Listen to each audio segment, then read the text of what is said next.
بسم اللہ الرحمن الرحیم۔ السلام علیکم۔ روزانہ واقعات سننے کے لیے اس چینل کو سبسکرائب کریں۔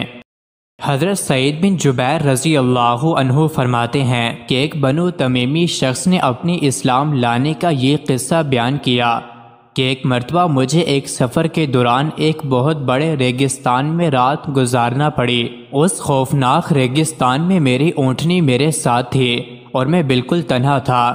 رات کا وقت تھا۔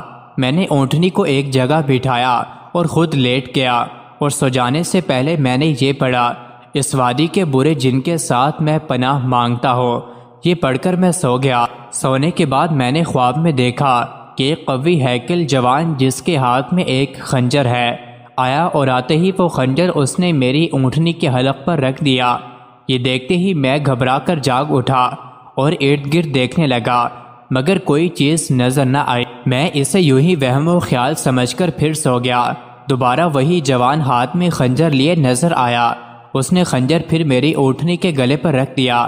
میں پھر چونک پڑا اور دیکھا کہ میری اونٹنی بھی کانپ رہی ہے۔ میں پھر سو گیا اور تیسری مرتبہ پھر یہی قصہ دیکھا، اور اب تو میں ڈر کر اور گھبرا کر جاگ اٹھا۔ میں نے دیکھا کہ اونٹنی بھی ڈر کے مارے بہت کانپ رہی ہے۔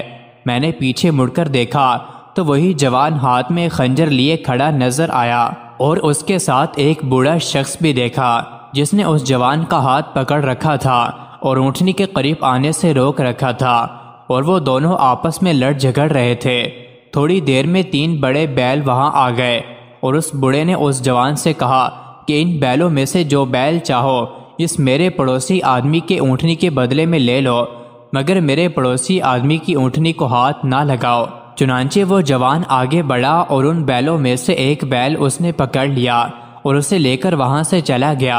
پھر وہ بوڑھا شخص مجھ سے مخاطب ہو کر کہنے لگا کہ دیکھو بھائی، اب تم لوگ اس قسم کی ڈراؤنی جگہوں میں کسی جن کے ساتھ پناہ نہ مانگا کرو، اس لیے کہ اب ان کا زور اور طلسم ٹوٹ چکا ہے۔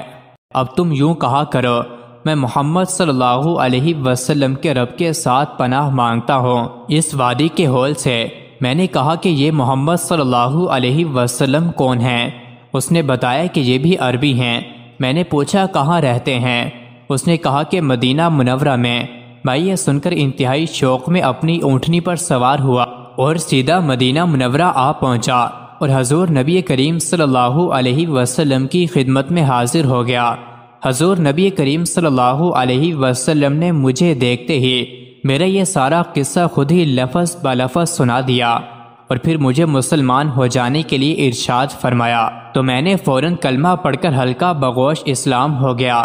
حضرت حاتم اصم رحمۃ اللہ علیہ جب بغداد میں داخل ہوئے تو انہیں معلوم ہوا کہ یہاں ایک ایسا یہودی رہتا ہے جو علماء پر غالب ہے۔ آپ نے فرمایا میں اس سے بات کروں گا۔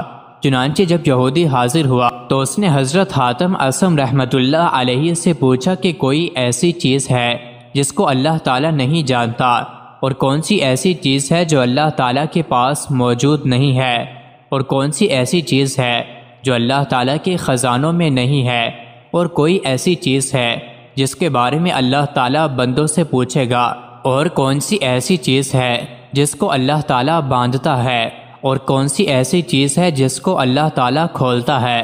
حضرت حاتم اصم رحمۃ اللہ علیہ نے یہودی سے پوچھا، اگر میں تیرے سوالوں کا جواب دے دوں تو اسلام کا اقرار کرے گا؟ اس نے کہا ہاں۔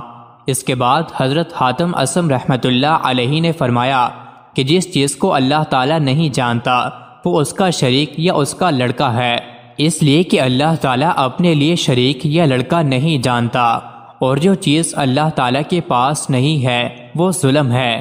بے شک اللہ تعالیٰ لوگوں پر ظلم نہیں کرتا، اور جو چیز اللہ تعالیٰ کے خزانوں میں نہیں ہے وہ فقر اور محتاجی ہے، اس لیے کہ اللہ تعالیٰ غنی ہے اور سب لوگ فقیر ہیں، اور جس چیز کا اللہ تعالیٰ اپنے بندوں سے سوال کرے گا وہ قرض ہے، اس لیے کہ اللہ تعالیٰ فرماتا ہے کہ کون ایسا شخص ہے جو اللہ کو قرض حسنہ دیتا ہے، اور وہ چیز جس پر اللہ تعالیٰ گرہ لگاتا ہے وہ کفار کے لیے زنار ہے، اور جس چیز کو اللہ تعالیٰ کھولتا ہے وہ بھی زنار ہی ہے، یعنی زنار کو اپنے پیارے بندوں سے کھولتا ہے۔